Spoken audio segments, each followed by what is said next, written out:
Hi guys, welcome to the Citizen channel. I hope you're all staying safe and well. Please, if you are new to this channel, please push that subscribe button. We do everything city, past and present here on these little vlogs, so I do try and inform and entertain, and there's some links on screen as well for Facebook and Twitter where I do post loads of city stuff. So if you follow a friend me on there, I do check every few days and follow and friend everyone back. And if you do get a chance, please have a check out my film and TV channel as well, which I try and inform and entertain on there, and all the latest films and TV drama here in the UK and from around the world. So if you can check that out, that will be fantastic. Anyway, hope you enjoy today's feature. Welcome to Match Report as we look back at a great win at the Bridge, wasn't it? Let's be honest about it. Chelsea 0, Manchester City 1, played on the 25th of September 2021. Of course, it was Pep against Thomas, and what a cracking game. What a cracking game it was. I don't usually like early kickoffs, 12:30 p.m, but yeah, I sort of go with the flow on this one. Yeah, Pep versus Thomas. The lineups, yeah, not too bad.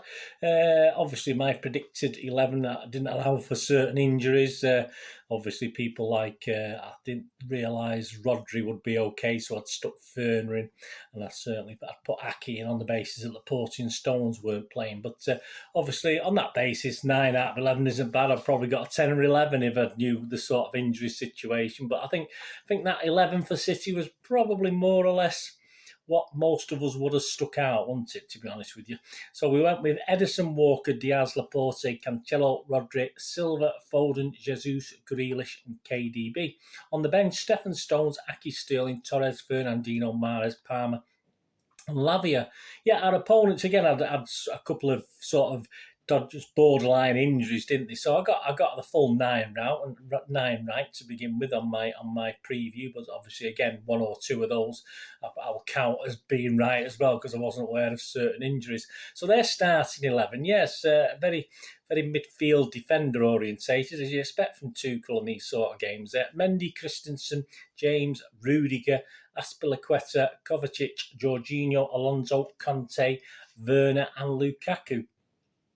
Yeah, we had Mr. Michael Oliver. He did an okay job today, I thought. To be honest with you, he let certain things go and stop certain things. But hey, I've all credit to him. I don't tend to rate the refs anymore because they always get bad ratings. But I thought he did a reasonable job today, Michael Oliver. I was quite impressed. He sort of handled the occasion very well.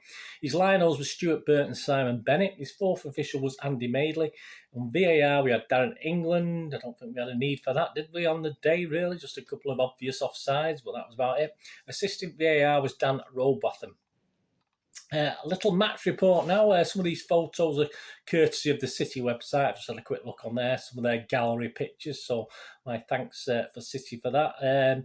Apart from 2 or 3 forays forward by Chelsea, yeah, it was a totally dominant display, wasn't it, in that first half? Although clear-cut chances were a little few and far between. I mean, yeah, we know Chelsea have got a great defence, and they proved it.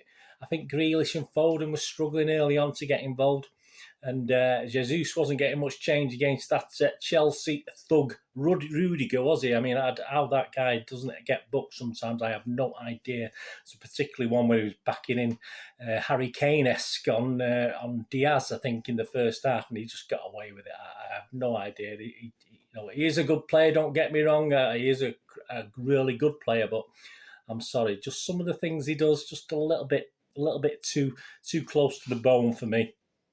Yeah, we had some half chances. KDB and Jesus went over or tamely wide, and you have to sort of think that Chelsea have got to improve on that first half performance. We were pretty dire. Tuchel was very animated. And of course, it wasn't tiredness from City today, was it? I mean, we're running them all over the pitch, to be honest with you. Certainly no sign of a fallout from that Southampton game. If only we'd sort of up the gears in that Southampton game, we'd be clear at the top now, wouldn't we, by a couple of points with teams to play. But hey, there you go. We can't cry over spilt milk, can we? So half-time 0-0, yeah, surely Tuchel's going to change it a little bit. But the second half started more or less a similar sort of vein, didn't it? After a laid-back first half, it did start quite, again, with City pressing, but all hell let loose, didn't it? Let's be honest about it. As an early goal, which it was 8 minutes into that second half and 53 minutes, a deflected shot. You know me and shots, get them on target. If they get a deflection or whatever, or bobble in the net, I don't care. That's what you've got to do.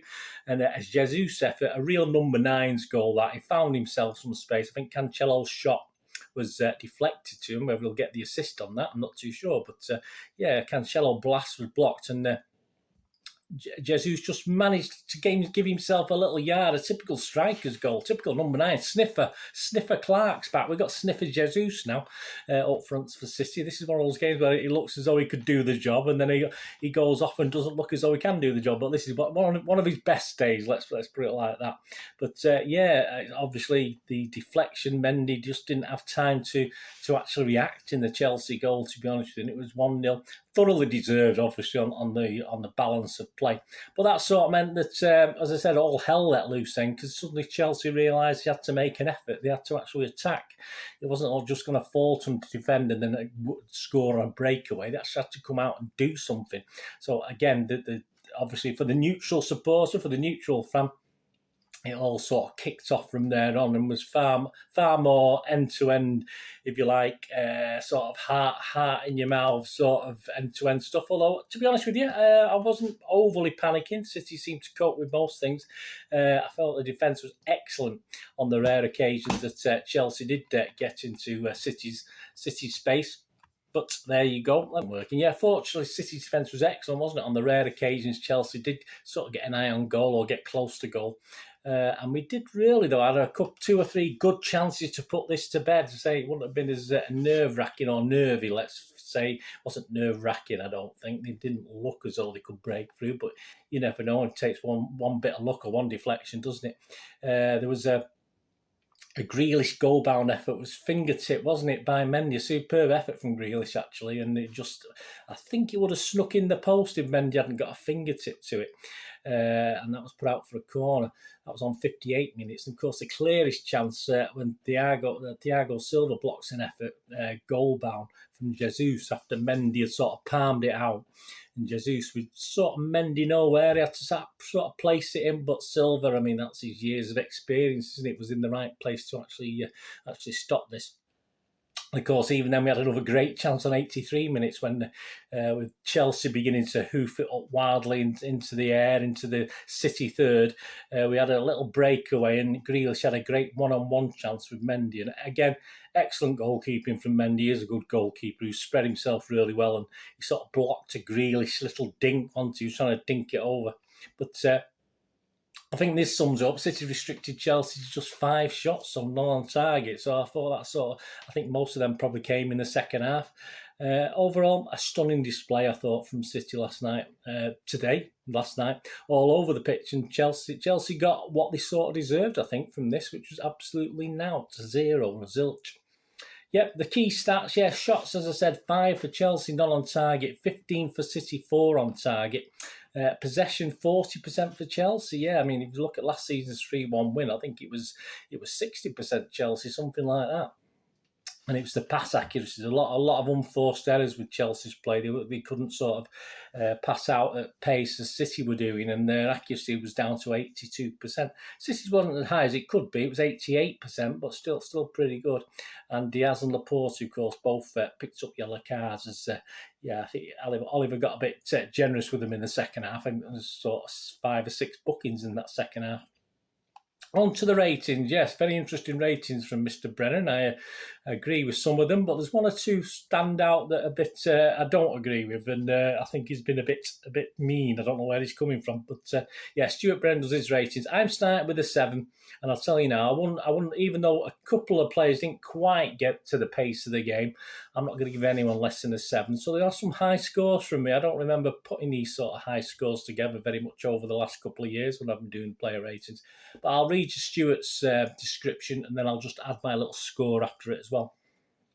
Edison, here we go. Stuart, surprisingly little to do other than be smart in possession and alert to the counters. He's given him a 7. I thought, well, I think I can remember at least 3 or 4 things he had to do. Where I certainly near the end, where he was very brave coming out and clashed with was it Havertz up front? I mean, Stewart, I think it'd have been a bit mean there with 7. I've given him an 8. So I nearly went to 8.5, but yeah, I think he was positive and pretty much faultless today, Edison. So I think Stewart. I don't know where Stewart was watching this. Perhaps he was there and he got distracted. I'm not too sure. Kyle Walker, Stewart says, typical powerhouse display, but without the sloppy errors of Mardy's game recently. Yeah, I can't disagree with that. Stewart's given him a 7.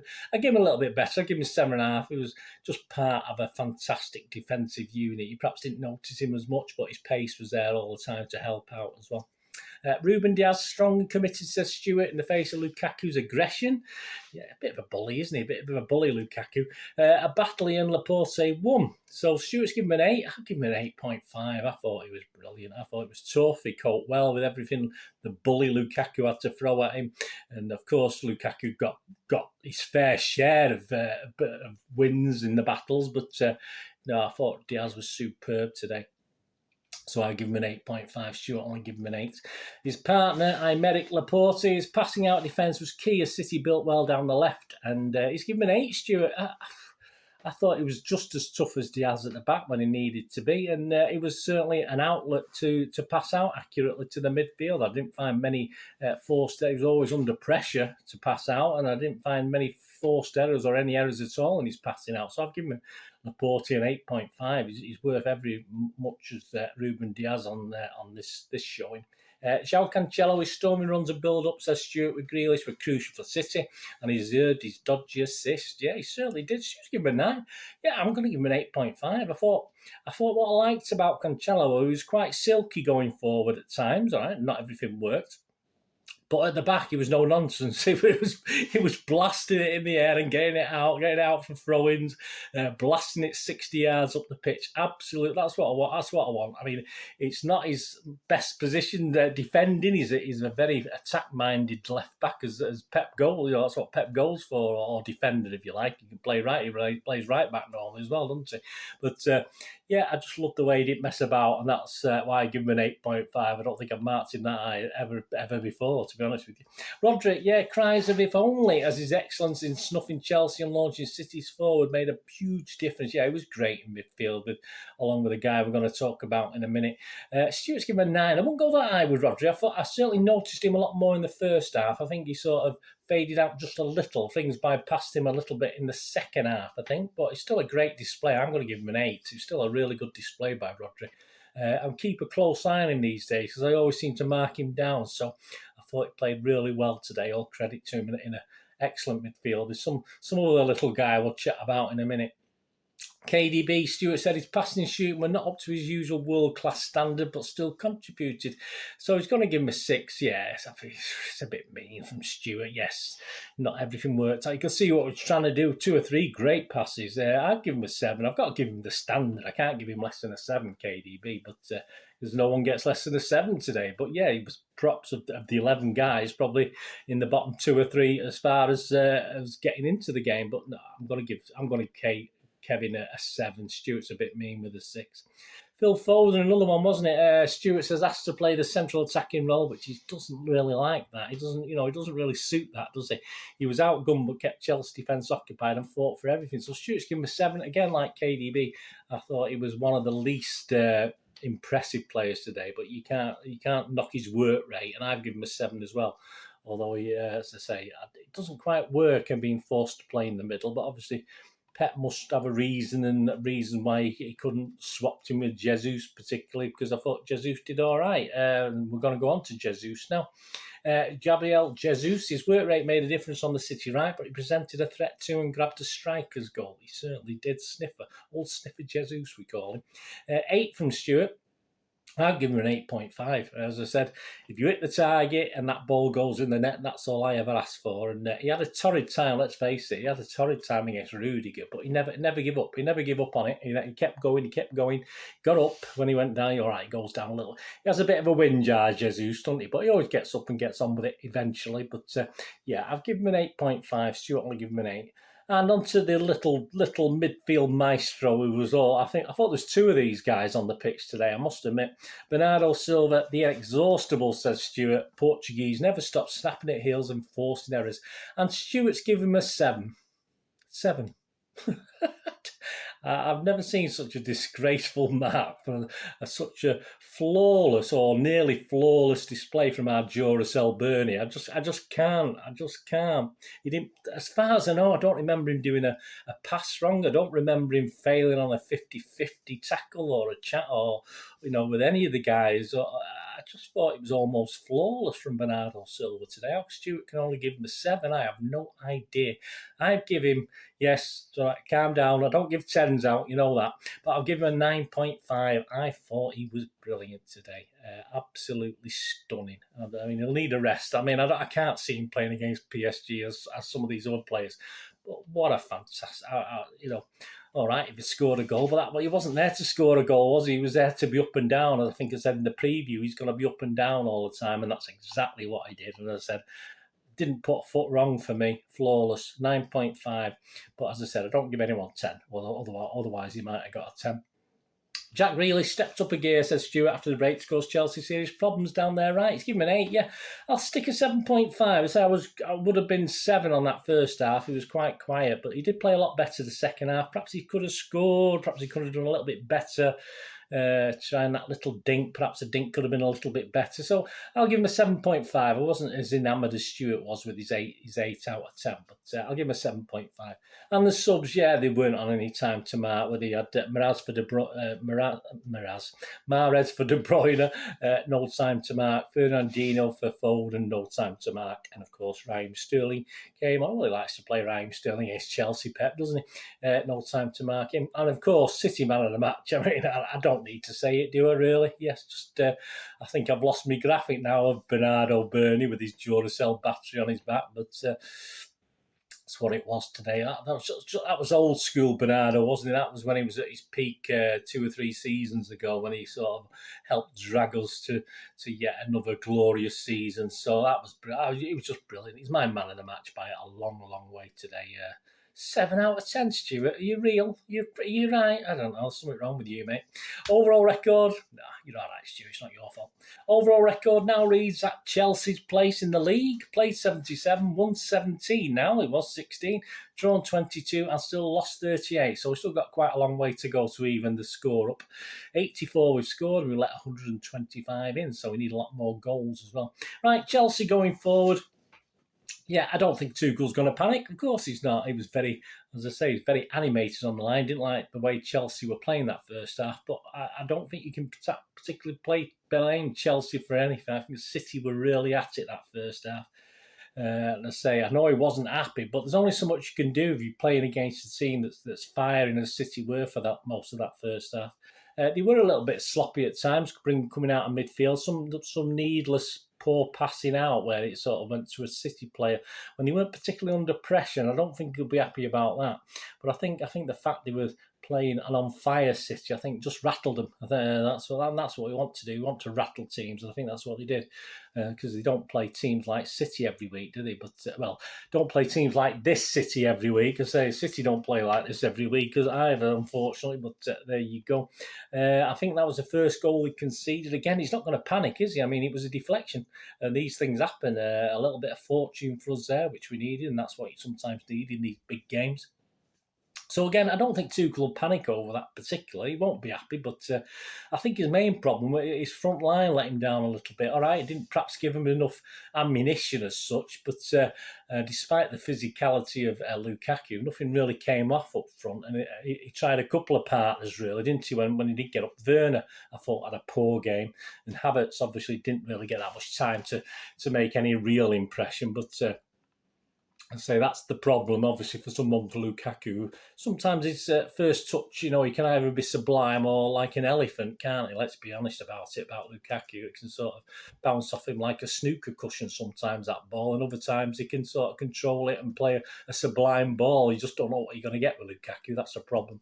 But yeah, it wasn't helped much by the guys up front, particularly, but because he not bad. I would say he was probably their man of the match, Lukaku, to be honest, apart from the defenders. Obviously, people like Silva, who had a great game when he came on, etc. But there you go. As I said, he sort of put loads of men Tuchel in midfield, but when you're playing against our midfield with two Bernardos on, I mean, that's what it felt like. It felt like there's two Bernardos on that pitch. So it's no wonder they struggled in midfield. I don't think Tuchel will throw the old proverbial baby out with the bathwater after this one result. But he's got to think about the tactical nous to be willing to perhaps change up when needed. He couldn't do that today. I mean, as soon as he went a goal behind, I said, all hell let loose. But he wasn't constructive. A lot of it was just a bit of desperation. And when you've got 30 minutes to play, perhaps you should have been a bit more smooth, Chelsea. So perhaps Tuchel has to sort of look at that and improve on that. Because, as I say, they did up the gears, but in more a desperate way than a constructive way. But yeah, as I said, I don't think he's going to panic just yet. And I'm sure we know Chelsea are going to continue to be a threat, and they always will.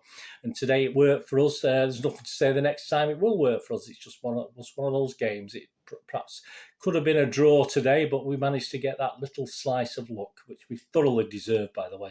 City, yeah. I think some of that team will need a rest, won't they, for PSG, let's be honest about it.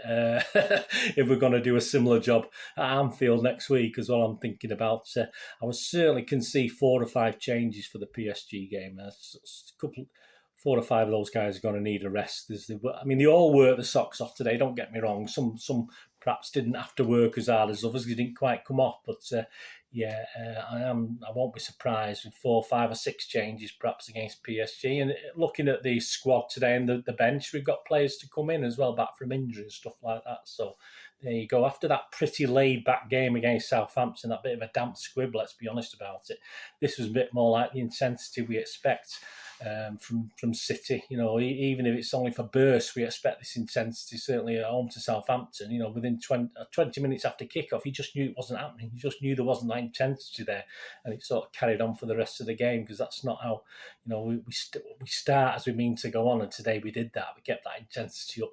There's little times where it eased off a little bit, and obviously when Chelsea came back into the game a little bit when they went a goal down, but it was amazing to see. So, with respect to players like Gundogan and Stones, etc., I think that was probably our best 11 anyway. Even if every single guy was 100% fit, I think, as I said, respect to Gundogan and Stones, but that probably is our best 11 that we played today, to be honest with you, all right? They weren't all firing today, but as a team, we were good, very, very good today against a very tough opponent. So, and it's possibly 2 points more than I at least dreamed of to start off this exciting week, if you look at it like that, with the PSG and Liverpool game. But next, you want to play one at a time, can't you? So next we're off to Paris. I can't wait for that. I'm looking forward to that.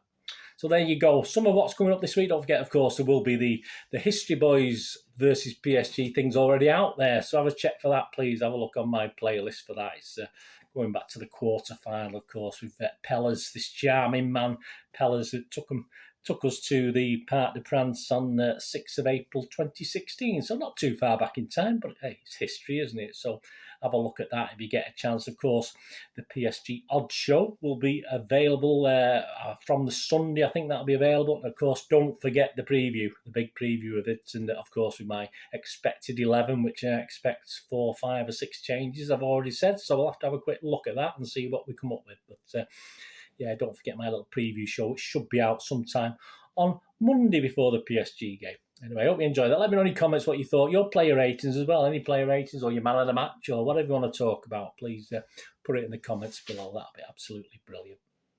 Anyway, thanks for watching.